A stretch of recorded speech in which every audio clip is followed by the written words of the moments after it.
నాకైతే అస్సలు రావాలనిపించలేదు. మీకు కూడా ఇలానే అనిపిస్తుందా? అసలు ఏం అడుగుతున్నావు అనుకుంటున్నారా? పండగకైతే ఇంటికెళ్ళాను కదా! ఇంక రిటర్న్ రావాలంటే అస్సలు రావాలనిపించలేదు.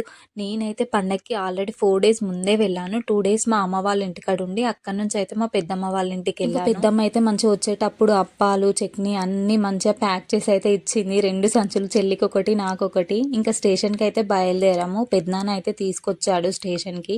ఇక టికెట్ తీసుకొని అయితే వెళ్ళాము. అసలు చాలా రష్ ఉంది. పబ్లిక్ అయితే చాలా ఉన్నారు ట్రైన్‌కి. ఇంకా చూసి చూసి ఇంటర్‌సిటీకి అయితే వెళ్ళలేదు. చాలా రష్ ఉన్నారని ఇంకా నెక్స్ట్ ట్రైన్‌కి వెళ్దామని అలానే కూర్చున్నాము. ఆల్మోస్ట్ ట్రైన్ కోసం అయితే మేము 1 అవర్ వెయిట్ చేసాము. 1:30కి చూపించిన ట్రైన్ 2:30కి వచ్చింది. అసలు 9 డేస్ ఎలా గడిచిపోయాయో కూడా తెలీదు. నాకైతే అస్సలు రావాలనిపించలేదు. కానీ ఏం చేస్తాం, ఇంకా ఎన్ని డేస్ ఉన్నా లాస్ట్‌కి అయితే ఇక్కడికి రావాల్సిందే కదా! ఇంకా స్టేషన్‌కి అయితే మా హస్బెండ్ వచ్చారు పికప్ చేసుకోవడానికి. ఇంకా ఇంటికైతే బయలుదేరాము.